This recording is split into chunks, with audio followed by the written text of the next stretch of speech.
مسیح خداوند میں آپ کی سلامتی افزون ہو۔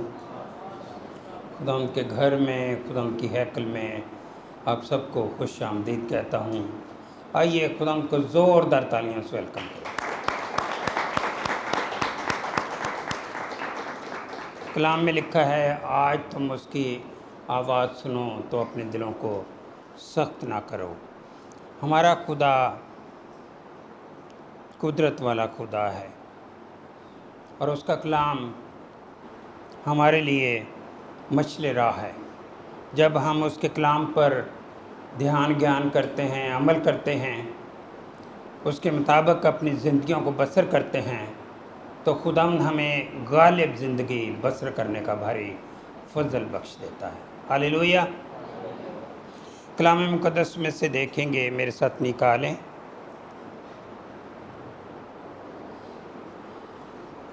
پالوس رسول کا کلوسیوں کے نام خط، اس کا 3 باب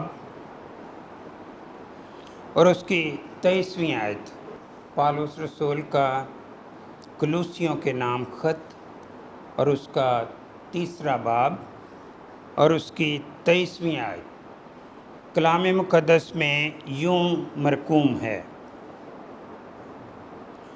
جو کام کرو جی سے کرو، یہ جان کر کہ خداوند کے لیے کرتے ہو، نہ کہ آدمیوں کے لیے۔ دوبارہ پڑھوں گا، جو کام کرو جی سے کرو، یہ جان کر کہ خداوند کے لیے کرتے ہو، نہ کہ آدمیوں کے لیے۔ خداوند کے کلام کے پڑھے سنے جانے پر خداوند کی بڑی برکت ہو۔ آئیے دعا کریں۔ خداوند پاک خدا، تیرا شکر کرتے ہیں آج کے دن کے لیے۔ آج تیرا پاک دن ہے خداوند، تو نے اپنے لوگوں کو اپنے حضور میں فراہم کیا تاکہ ہم سب باجماعت تیری عبادت کریں، تیری حمد و ثنا کریں۔ آج تو نے اپنے بندہ کو کلام کی خدمت کے لیے مخصوص کیا ہے خداوند، تیرا ہاتھ چاہتا ہوں، اپنے بندہ کو تقویت بخش دے جب تک میں تیرے کلام کی خدمت کروں۔ تیرے کلام کی ترسیل میرے ہونٹوں سے جاری و ساری رہے۔ اے پاک روح، تو میری رہنمائی کرنا اور کلام کو بیان کرنے کا بھاری فضل بخش دینا، تاکہ آج کا کلام ایک ایک روح بدن جان کے لیے برکت کا باعث ہو، اور آج کے کلام کے وسیلہ سے زندگیاں سیر ہوں، آسودہ ہوں اور بابرکت بن کر دوسروں کے لیے بھی برکت کا باعث ہوں۔ مسیح ہمارے خداوند کے وسیلے سے، آمین۔ جیسا کہ تلاوت کی گئی ہے اور جو متن میں نے بھی پڑھا ہے، اس کے مطابق میرے میسج کا عنوان ہے کام، ورک، محنت، جاں فشانی۔ آج ہم کام کے بارے میں دیکھیں گے کہ ہمیں کام کیوں کرنا چاہیے، ہمیں کام کیسے کرنا چاہیے، اور یہ کام کہاں سے شروع ہوا، اور ان ساری باتوں کو ہم کلام کی روشنی میں دیکھیں گے۔ قائد اعظم بانی پاکستان نے بھی یہ موٹو دیا ہے کہ کام کام بس کام۔ کام کے لغوی معنی یہ ہیں: کام کاج، کام کار، کاروبار، دھندا، فعل، نوکری، خدمت، فرض، ڈیوٹی، ورک اور مزدوری کے معنی رکھتا ہے کام۔ لیکن ہمارا یہی موٹو ہونا چاہیے کہ صبح، دوپہر، شام، کام کام کام۔ ہم سب کام کرتے ہیں، کوئی کچھ کرتا ہے، کسی کو کوئی پیشہ دیا ہے، کسی نے کس بارے میں سیکھ رکھا ہے، اور وہ اسی کے لحاظ سے کام کرتا ہے۔ جب کام اتنی اہمیت کا حامل ہے، پھر بھی یہ سوال پیدا ہوتا ہے کہ بعض لوگ سوال کرتے ہیں کہ میں کام کیوں کروں، اور میں کام کیسے کروں۔ کلام مقدس میں ابھی میں نے آپ کے سامنے جو متن پڑھا ہے اس میں یہ لکھا ہے کہ جو کام کرو جی جان سے کرو، یعنی پورے دل کے ساتھ، تندی کے ساتھ، جان فشانی کے ساتھ، محنت کے ساتھ کرنے کی ضرورت ہے، اور یہ جان کر کہ خداوند کے لیے کرتے ہو، نہ کہ آدمیوں کے لیے۔ ہمیں آدمیوں کو دکھاوے کے لیے کام نہیں کرنا ہے، بلکہ اپنے خدا کو خوش کرنا ہے۔ وہ ہمیں دیکھ رہا ہے، اس کی آنکھیں زمین پر سیر کرتی ہیں اور وہ حاجت مندوں کی حاجت کو رفع کرتی ہیں۔ کہتے ہیں کہ کام سے ہی نام ہے، اگر کوئی کام کرے گا تبھی اس کا نام نکلے گا۔ جو آرام سے بیٹھا رہے گا اس کو تو کوئی پوچھے گا نہیں، نہ اس کے بارے میں سوچا جائے گا، نہ اس کے بارے میں بات کی جائے گی۔ لیکن جو کام کرتا ہے اس کے بارے میں سب بات کرتے ہیں کہ فلاں شخص بہت اچھا کام کرتا ہے، اس کا یہ کردار ہے، اس کی یہ گفتار ہے، اور وہ سب کے لیے کام کرنے کے لیے ہمیشہ کوشاں رہتا ہے۔ سو کام سے ہی نام ہے، اس لیے ہمیں جی جان سے کرنے کی ضرورت ہے۔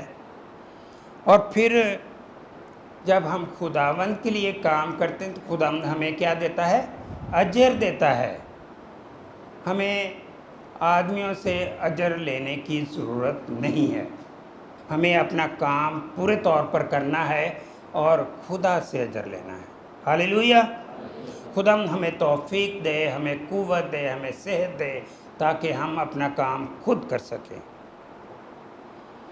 ہم سب کام کرتے ہیں، محنت کرتے ہیں، جاں فشانی کرتے ہیں، اور اس کا ہمیں ریوارڈ ملتا ہے، اس کا ہمیں اجر ملتا ہے۔ سو ہم کلام اقدس سے اس کے بارے میں دیکھیں گے۔ بے شک ہم سب مزدور ہیں، اور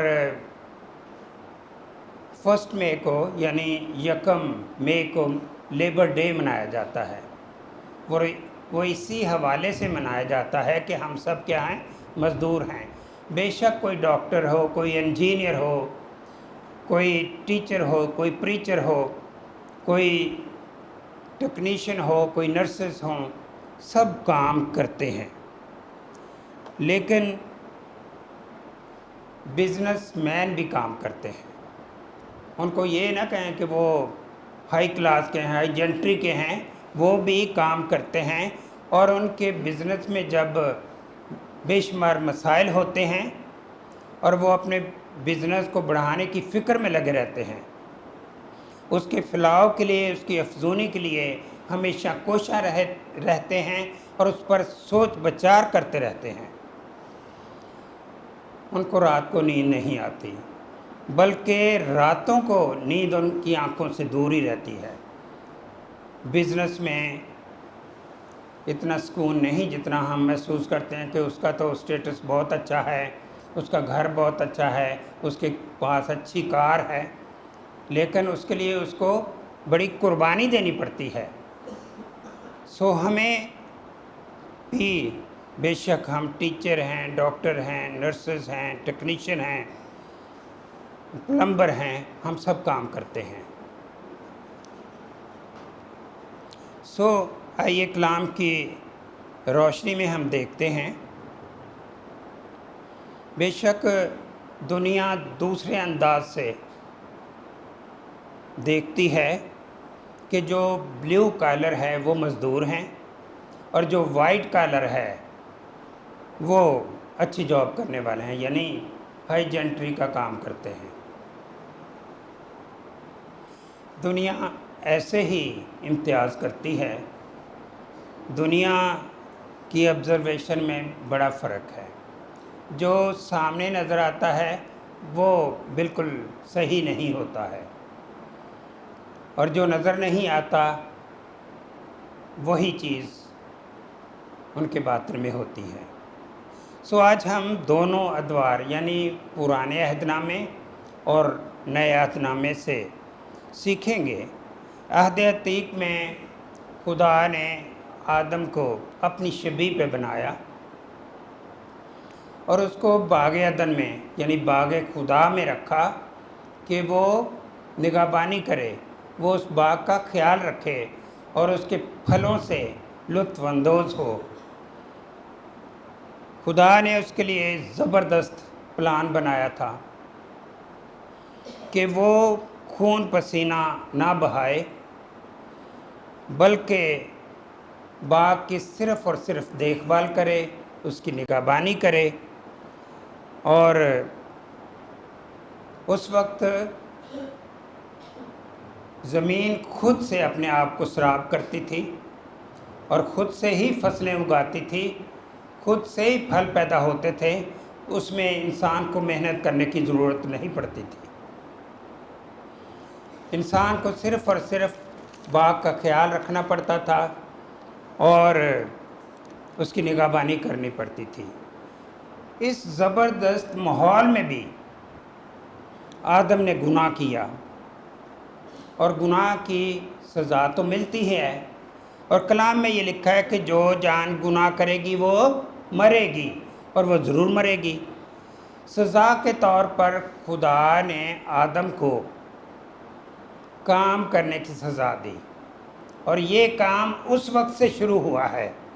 اگر ہم پیدائش 3 باب اور اس کی 17 آیت دیکھیں تو اس میں لکھا ہے، اور آدم سے اس نے، کس نے؟ خدا نے کہا، چونکہ تو نے اپنی بیوی کی بات مانی اور اس درخت کا پھل کھایا جس کی بابت میں نے تجھے حکم دیا تھا کہ اسے نہ کھانا، اس لیے زمین تیرے سبب سے لعنتی ہوئی اور مشقت کے ساتھ تو عمر بھر اس کی پیداوار کھائے گا۔ کس کے ساتھ؟ مشقت کے ساتھ۔ اور اس وقت سے یہ کام آدم کو یعنی پوری نسل انسانی کو سزا کے طور پر ملا۔ کام اس وقت سے شروع ہوا جب بنی نوع انسان نے یعنی آدم نے گناہ کیا۔ اور پھر 18ویں آیت میں لکھا ہے، تو اپنے منہ کے پسینے کی روٹی کھائے گا، یعنی محنت کر کے، کام کر کے۔ جب تک تیرا پسینہ نہ بہے گا تجھے کھانا نصیب نہ ہوگا۔ اور 3:19 میں بھی لکھا ہے کہ تو خاک ہے اور خاک میں پھر لوٹ جائے گا، یعنی پوری عمر تجھے یہی کرنا ہے۔ کب تک کام کرنا ہے؟ جب تک حیات ہے اس وقت تک کام کام کام کرنا ہی ہے۔ کیوں؟ کیونکہ جب ہم کام کریں گے تب ہمیں روٹی ملے گی، اور جب روٹی ملے گی تو آپ کی زندگی اس سے تعلق رکھتی ہے۔ روٹی ہے تو آپ کی زندگی ہے، کام ہے تو روٹی ملے گی، اور یہ سائیکل چل رہا ہے۔ کام کرنا ہے، روٹی ملے گی، روٹی کھاؤ گے تو زندگی ملے گی، آپ زندہ رہ سکیں گے۔ گناہ آ گیا اور سین ہی بدل گیا، سارا ماحول بدل گیا، اور اس کی آدم کو سزا کے طور پر کام کرنے کے لیے کہا گیا، حکم دیا گیا، سزا دی گئی۔ لیکن ہم دیکھتے ہیں کہ آدم اس کو خوشی سے نہیں کرے گا۔ کیوں؟ وہ اس کو بڑا بوجھ سمجھے گا اور اپنا خون پسینہ بہانے کے لیے بہانے ڈھونڈے گا کہ مجھے نہ ہی بہانا پڑے۔ مجھے جس طرح میں فارغ تھا، میں عیش کر رہا تھا، وقت پہ پھل کھاتا تھا، فصلیں خود ہی اگتی تھیں اور میرے لیے مہیا ہو جاتا تھا، میں ایسا ہی کچھ کروں۔ لیکن آدم کو یہ سزا ملی کہ تجھے خون پسینہ بہانا ہے، اور زمین بھی تیرے سبب سے کیا ہوئی؟ لعنتی ہوئی، اور وہ تیرے لیے کیا کرے گی؟ وہ تیرے لیے اونٹ کٹارے اگائے گی۔ گناہ کی وجہ سے پرفیکٹ ماحول جو تھا وہ کرپٹ ہو گیا۔ آج کل IT کی زبان ہے کرپٹ ہونا۔ وہ ماحول جو پرفیکٹ تھا وہ کیا ہو گیا؟ نئی پوچھ سے پوچھتا ہوں، وہ کیا ہو گیا؟ کرپٹ ہو گیا۔ اب آدم کو کب تک کام کرنا پڑے گا؟ کب تک محنت کرنی پڑے گی؟ اس کو اپنے بیوی بچوں کے لیے کب تک مشقت کرنی پڑے گی؟ کلام میں ہم نے پڑھا ہے کہ اس کو عمر بھر یہ کرنے کی ضرورت پڑے گی، جب تک زندگی ہے، جب تک حیات ہے اس کو یہ کام کرنا پڑے گا۔ اور ویسے بھی ہم دیکھتے ہیں کہ جب تک سانسیں ہیں اس وقت تک ہمیں آس رکھنی ہے کہ ہمیں زندہ رہنا ہے، اور زندہ رہنے کے لیے ہمیں کام کر کے روٹی کمانے کی ضرورت ہے۔ سو گناہ کا اثر آ گیا۔ گناہ کی وجہ سے وہ ماحول جو خدا نے شاہانہ زندگی کے طور پر بنی آدم کو دیا تھا وہ ڈوب مرا، وہ ڈوب گیا، وہ خراب ہو گیا۔ سہول اور آرام دہ زندگی جو تھی وہ مشقت، محنت اور جاں فشانی میں بدل گئی۔ لیکن ہم دیکھتے ہیں کہ جب تک آدم حیات رہا، زندہ رہا، اس نے بڑی لمبی عمر پائی۔ وہ اور نسل انسانی یعنی آدم کی اولاد جب تک زندہ ہے اور وہ محنت کرتی رہے گی، اور جب محنت کرے گی تو کھائے گی، اور جب کھائے گی تو زندہ رہے گی۔ اور آدم کو اس وقت تک یہ سزا بھگتنا ہے جب تک وہ حیات ہے، اور جب تک وہ پھر واپس خاک میں نہیں لوٹ جاتا، کیونکہ پیدائش 3:19 میں یہی لکھا ہے، کیونکہ تو خاک ہے اور خاک میں پھر لوٹ جائے گا۔ محنت نہ کریں گے تو کھائیں گے کہاں سے؟ ہمیں یہ فکر کھائی جا رہی ہے۔ کچھ لوگ محنت کرتے ہیں اور اپنا پیٹ پالتے ہیں، کچھ لوگ محنت نہیں بھی کرتے اور اس کے لیے کوئی دوسرا محنت کر رہا ہوا ہے۔ ہمارے ملک میں جوائنٹ فیملی کا سسٹم ہے، اور باپ کماتا ہے تو باقی سب لوگ کھاتے ہیں، اور وہ دوسرے ملک کے یہ لوگ سوچتے ہیں کہ جب پاکستان میں جوائنٹ فیملی کا سسٹم ہے تو جو دوسرے لوگ ہیں، ایک بندہ اگر کام کرتا دوسرے لوگ اس کے کمائے ہوئے سے کھاتے ہیں۔ وہ ایک قسم کے طفیلی کیڑے ہیں، وہ شامل واجے ہیں، خاندان کا حصہ بکھرا تو ہیں لیکن خاندان کے لیے کچھ نہیں کرتے۔ شامل واجے سے مجھے ایک مثال یاد آ گئی۔ ایک بادشاہ تھا، وہ اپنے حضور سازندوں کو بلایا کرتا تھا کہ ٹھیک ہے جی آپ اپنے ساز کو بجاؤ۔ تو یہ جو بینڈ باجے والے ہیں ایک دفعہ ان کو بلا لیا، اور وہ اپنے پیتل والے باجے لے کے آ گئے، اور جب انہوں نے بجانا شروع کیا تو بادشاہ تھوڑا بہت اچھا آبزرور تھا، وہ ان کو بڑا کلوزلی آبزرو کر رہا تھا، اور اس نے بعد میں اس کو پتہ نہیں کیا سوچی، اس نے کہا کہ ٹھیک ہے فردن فردن سب سے بجوا کے دیکھتے ہیں۔ پہلے ان کو کہا کہ آپ بجاؤ، اس نے اپنا جو ساز تھا وہ بجایا، بادشاہ اس سے محظوظ ہوا، ٹھیک ہے۔ دوسرے سے، تیسرے سے، اور جس کا بڑا سا باجا تھا اس کو کہا ہاں جی تو بھی بجا۔ اس کے باجے میں تو آواز تھی نہیں۔ جب اس نے کہا کہ تو بھی بجا تو وہ کچھ بھی نہیں بجا سکا۔ اس نے کہا تو کیوں نہیں بجا رہا؟ اس نے یہ کہہ دیا کہ یہ تو شامل باجا ہے، اس سے ہی خوبصورتی پیدا ہوتی ہے۔ اسی طرح جوائنٹ فیملی میں کچھ شامل باجے بھی ہوتے ہیں۔ جب شامل باجے ہوتے ہیں تو کام تو دوسروں کو کرنا پڑتا ہے، بجا تو یہ رہے تھے، یہ بجا رہے تھے، لیکن بڑے باجے والا تو صرف کھڑا ہی تھا، اور اس کی وجہ سے بڑی رونق تھی۔ تو ایسے ہی خاندان میں بھی کچھ لوگوں کی بڑی رونق ہوتی ہے۔ امثال 16:26 میں لکھا ہے، محنت کرنے والے کی خواہش اس سے کام کراتی ہے، کیونکہ اس کا پیٹ اسے ابھارتا ہے کہ محنت کرے گا تو اس کے لیے کھانا مہیا ہوگا اور وہ کمائے گا تو کھائے گا۔ زبور 127 دوسری آیت میں لکھا ہے، تمہارے لیے سویرے اٹھنا اور دیر میں آرام کرنا، مشقت کی روٹی کھانا افس ہے، یعنی یہ بھی بے فائدہ ہے۔ عبرانی میں اگر ہم اس متن کو دیکھیں تو اس کا مطلب ہے دکھ، مشقت اور بوجھ۔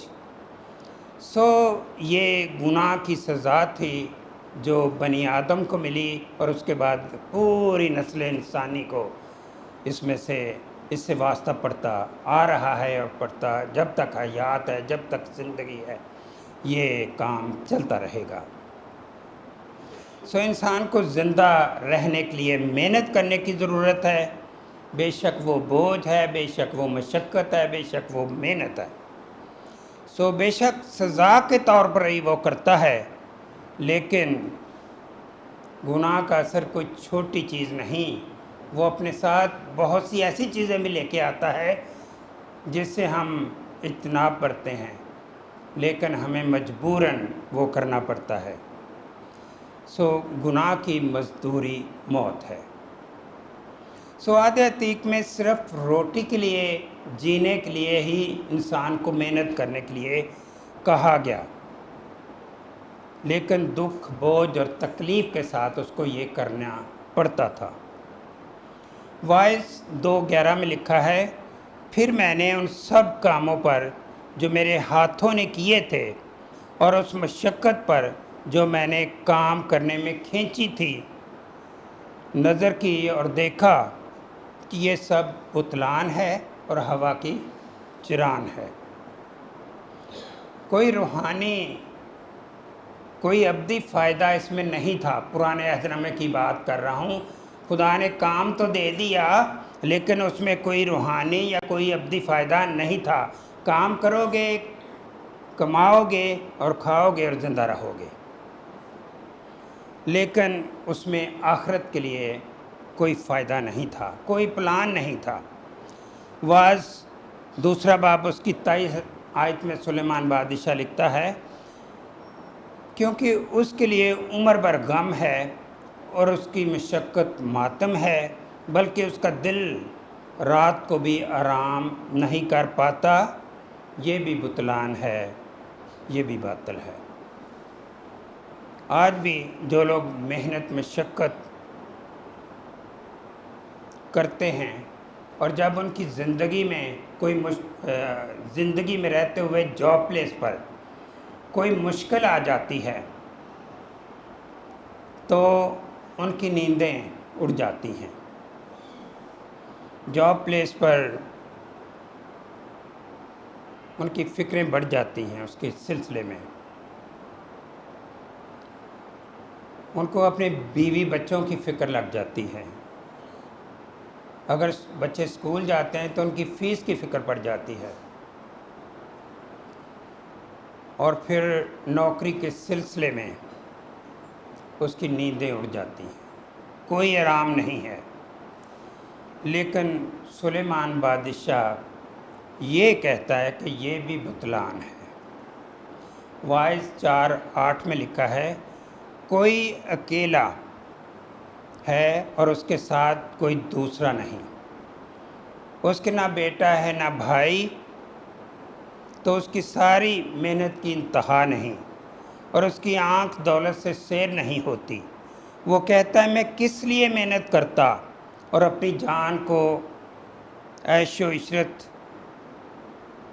سے محروم رکھتا، یعنی عیش و عشرت وہ کرنا چاہتا ہے، اور یہ بھی بتلان ہے، یعنی وہ عیش و عشرت ہی کرے گا، آخرت کے لیے کوئی پلان نہیں ہے، کوئی ابدیت نہیں ہے، کوئی روحانیت نہیں ہے، تو اس کے لیے بھی وہ کہتا ہے یہ بھی بتلان ہے، یہ بھی، اس سے بھی کچھ فائدہ نہیں ہے۔ لیکن ہم نے دیکھا کہ انیشلی طور پر انسان کو، گناہ گار انسان کو، جس نے گناہ کیا، آدم نے گناہ کیا، خدا نے کام دیا۔ اس کی وجہ یہ ہے کہ وہ فارغ نہ رہے۔ فارغ رہنا ابلیس کو دعوت دینا ہے۔ کہتے ہیں کہ ویلا ذہن ابلیس کا یا شیطان کا گھر ہے، اب اسے مصروف رہنے کی اشد ضرورت تھی۔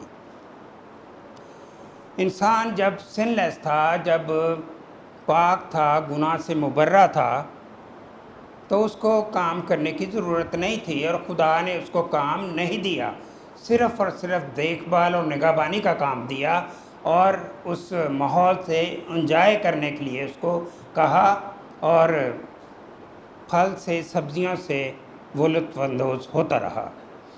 لیکن پھر بھی خدا نے گناہ گار انسان پر رحم کیا، فضل کیا کہ اسے کام دیا کہ وہ فارغ نہ رہے۔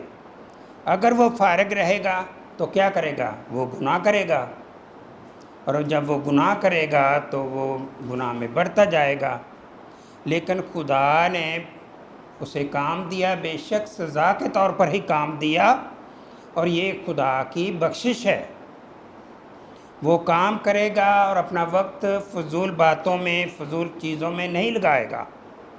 مصروف جب ہوگا تو گناہ سے بچا رہے گا۔ ہاللیلویہ۔ اور وہ اپنا وقت بھی احسن طریقے سے صرف کر سکے گا۔ ہر انسان گناہ گار ہے جو آدم سے پیدا ہوتا ہے، یعنی نسل انسانی سے جو پیدا ہوتا ہے، اسی سائیکل میں پیدا ہوتا ہے، وہ کیا ہے؟ گناہ گار ہے۔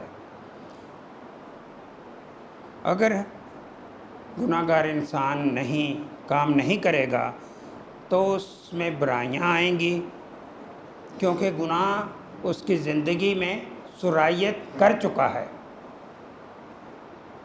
اور وہ گناہ بڑھتا ہی جائے گا۔ اور اگر وہ مصروف ہوگا، کام کرے گا، تو برائیاں اس کی زندگی میں کم ہو جائیں گی، اس کو موقع کم ملیں گے، وہ برے منصوبے نہیں باندھ سکے گا۔ واعظ 5:19 میں لکھا ہے، نیز ہر ایک آدمی جسے خدا نے مال و اسباب بخشا ہے اور اسے توفیق دی ہے کہ اس میں سے کھائے اور اپنا بکھرا لے اور اپنی محنت سے شادمان رہے، یہ تو واقعی خدا کی بخشش ہے۔ یہ گناہ گار انسان کے لیے خدا کی کیا ہے؟ بخشش ہے کہ اس نے اسے کام دیا تاکہ وہ مصروف رہے اور گناہ نہ کرے۔ گھر میں کوئی فارغ ہو تو وہ دوسروں کو تنگ کرتا ہے، شرارتیں کرتا ہے، اور اس کے اتھرے پان کی وجہ سے گھر والے تنگ ہو جاتے ہیں۔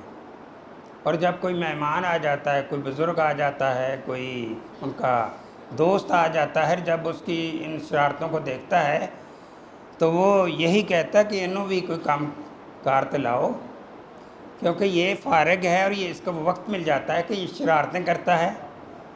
تو جب فارغ نہیں ہوگا، کام کرے گا، تو اس کی یہ ساری شرارتیں جو ہیں ختم ہو جائیں گی، اس کو موقع ہی نہیں ملے گا، اس کو شرارتیں سوچنے کا موقع ہی نہیں ملے گا۔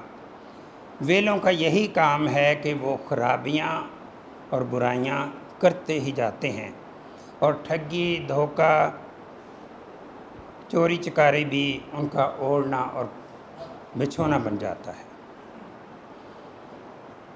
بے شک ہم نے دیکھا پرانے عہد نامے میں کہ خدا نے کام تو دیا سزا کے طور پر، لیکن یہ بھی خدا کی کیا تھی؟ بخشش، کہ وہ اور گناہ نہ کرے۔ لیکن اس کے لیے کوئی ابدیت، کوئی روحانیت کا پلان نہیں تھا۔ لیکن ہم دیکھتے ہیں کہ نئے عہد نامے میں کام کا دیکھنے کا انداز کیا ہے۔ نئے عہد نامے میں ہم دیکھتے ہیں کہ کام کا انداز بالکل ہی بدل گیا ہے۔ تیتس 2 باب اس کی 9 اور 10 آیت میں لکھا ہے، نوکروں کو نصیحت کر کہ اپنے مالکوں کے تابع رہیں اور سب باتوں میں انہیں خوش رکھیں۔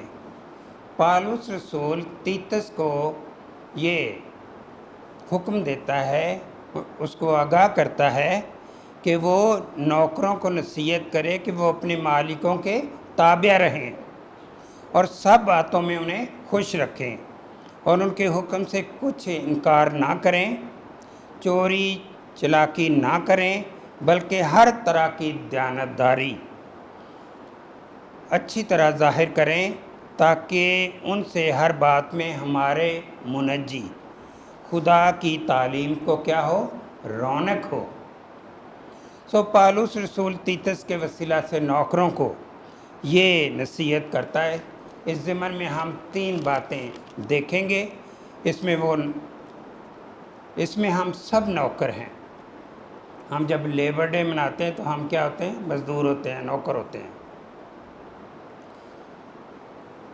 جو اپنا بزنس کرتا ہے وہ بھی کام کرتا ہے، وہ بھی نوکر ہے، اور یہ ایک چین ہے۔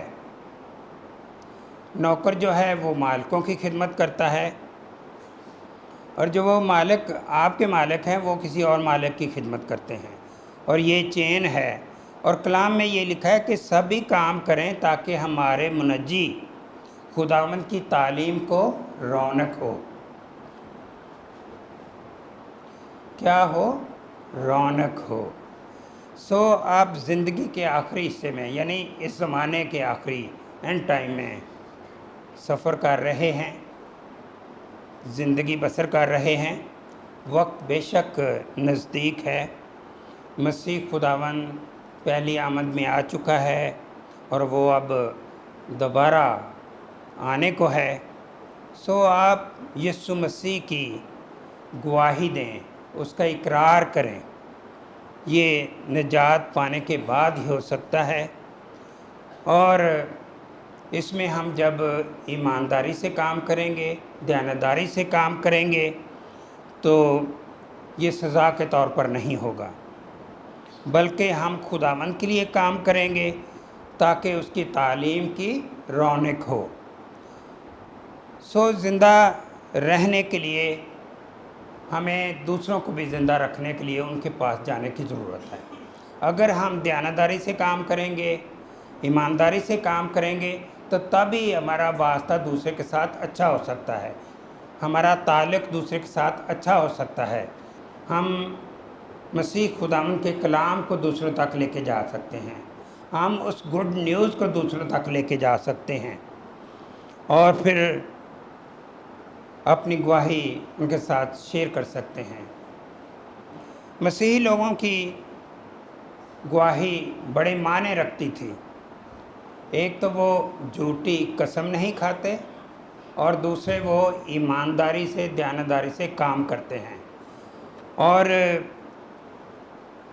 اب تو حالات جیسے ہی ہو گئے ہیں، مسیحی لوگوں نے اپنی گواہی کو خود ہی خراب کر لیا ہے۔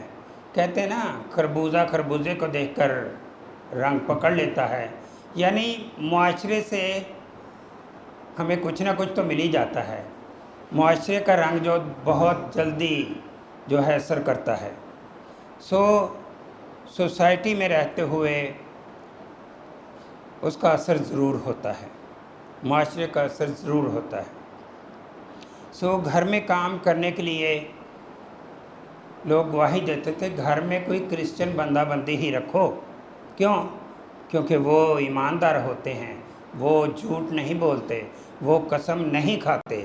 لیکن عزیزو، بڑے افسوس کی بات ہے کہ ہم نے اپنی اس گواہی کو خراب کر لیا ہے۔ جو ایمانداری سے کام کرتے تھے وہ زندگی میں خوش رہتے ہیں، یا خوش تھے، وہ اپنی گواہی دیتے تھے۔ یسوع مسیح کو مانتے ہوئے وہ یسوع مسیح کے بارے میں ان کو موقع ملتا تھا، اب خداوند کا کلام شیئر کر سکتے تھے، اپنی گواہی شیئر کر سکتے تھے۔ لیکن اب کام سزا نہیں رہا، بلکہ اس کا انداز بالکل بدل گیا ہے۔ کلوسیوں 3:23 جو حوالہ میں نے آپ کے سامنے پڑھا ہے، جو کام کرو جی جان سے کرو، یہ جان کر کے خداوند کے لیے کرتے ہو، نہ کہ آدمیوں کے لیے۔ ہماری زندگیوں کا مقصد یہ ہونا چاہیے، ہمارا کردار، ہمارا کام دوسروں کے لیے باعث برکت ہو، اور دوسروں کے لیے ان کے دلوں میں گواہی پیدا ہو کہ فلاں بندہ فلاں بندی بہت اچھے ہیں، وہ اپنے کام میں بہت اچھے ہیں، اور وہ ایمانداری سے کام کرتے ہیں، اور وہ خدا ان کے بندے ہیں۔ سو ہمیں دیانتداری سے کام کرنے کے لیے ہر بات میں آگے بڑھنا ہے، اور یہ تبھی ممکن ہو سکے گا جب ہم ایمانداری کا قدم بڑھائیں اور اپنے کام میں جاں فشانی کریں۔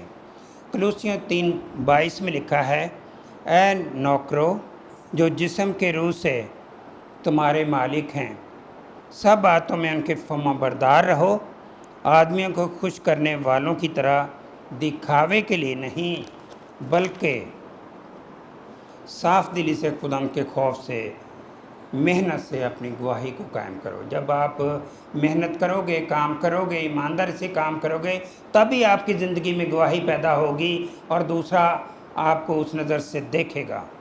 سو خدا کے خوف میں رہتے ہوئے، یعنی خوف کا مطلب ڈر ہے، لیکن اس کا دوسرا مطلب یہ ہے کہ خداوند کی عزت و توقیر، اس کی تکریم کے تعلق سے دوسرے معنی ہیں۔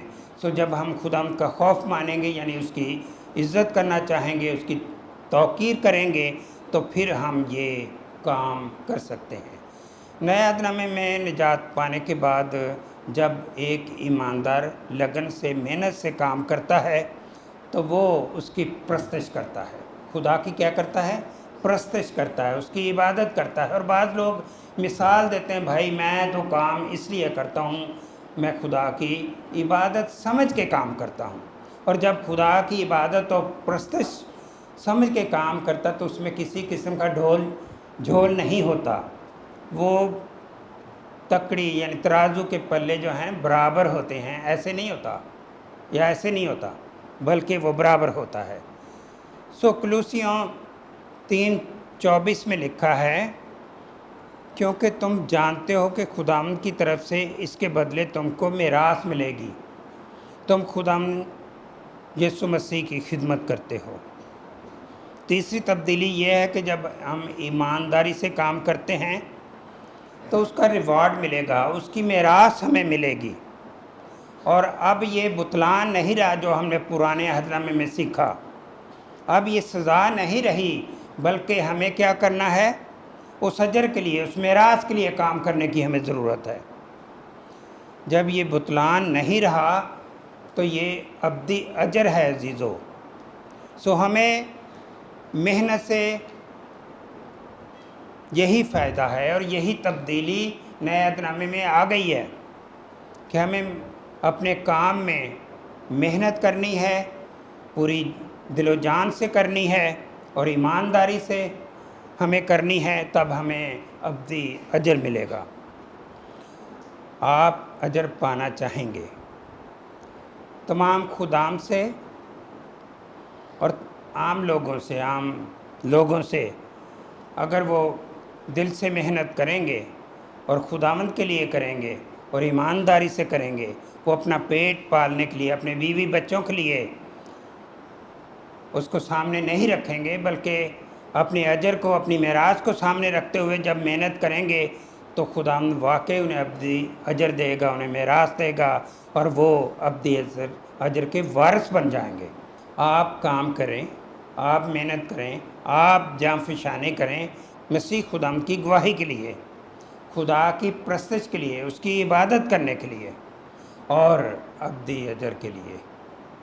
سو اب جیسا کہ ہم نے پرانے عہد نامے میں دیکھا کہ اب یہ کام کیا بطلان نہیں رہا، ہوا کی چران نہیں رہا، بلکہ یہ ایک گواہی ہوگا، یہ ایک پرستش ہوگا، یہ ایک عبادت ہوگا جب آپ ایمانداری سے کام کریں گے۔ اگر میں اور آپ کام کو کڑتے ہوئے، شکایت کرتے ہوئے کریں گے اور اپنے کام میں کوتاہی برتیں گے، تو میرا مالک جو اس زمین پر ہے، یعنی جس کے انڈر میں کام کر رہا ہوں، وہ دیکھے نہ دیکھے، لیکن مالکوں کا مالک آپ کو دیکھ رہا ہے۔ ہاللیلویہ۔ سو آپ اس کے لیے کام کریں، نہ کہ اس دنیا کے مالکوں کے لیے۔ آپ اس ابدی اجر کے لیے کام کریں، آپ کام مسیح خداوند کے لیے کریں۔ اب یہ کام سزا نہیں رہا، آپ کوئی بھی خدمت کر رہے ہیں، جو بھی پیشہ آپ کے پاس ہے، جو بھی توڑا آپ کے پاس ہے، اسے چمکائیں۔ بے شک آپ گورنمنٹ کی جاب کر رہے ہیں یا کسی ادارے میں کام کر رہے ہیں، آپ اس کو بالا طاق رکھتے ہوئے مسیح خداوند کے لیے سوچیں کہ میں مسیح کے لیے کام کر رہا ہوں۔ آپ ابدی اجر کے لیے کام کرتے ہیں، آپ خداوند کے خوف کے لیے کام کر رہے ہیں، آپ اس کی عبادت اس کی پرستش کے لیے کام کر رہے ہیں۔ آپ پورے دل سے خوشی سے کام کریں، اور یہی نئے دور کا تقاضا ہے، یہی نیا دور کا انداز ہے۔ خدمت آدمیوں کی نہیں بلکہ خداوند کی یہ جان کر کرو کہ اس نے تمہارے لیے بہت بڑا اجر رکھ چھوڑا ہے۔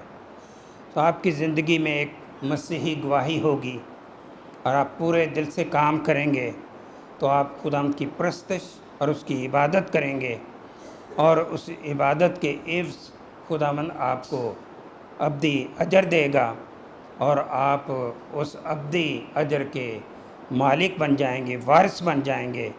اور پھر ہمیں تاکیداً یہ کہنا ہے کہ ہمیں آدمیوں کی نہیں بلکہ خدا کے لیے کام کرنا ہے، اور اس ابدی اجر کا مالک بن جانا ہے، اس ابدی اجر کا وارث بن جانا ہے۔ خدا مجھے اور آپ کو اس کلام کی وسیلہ سے بڑی برکت دے، اور ہم خدا کا کام سمجھتے ہوئے اس کی خدمت کریں، اور یہ اس کی پرستش اور اس کی عبادت ہوگی۔ سو آئیے اپنے سروں کو جھکائیں۔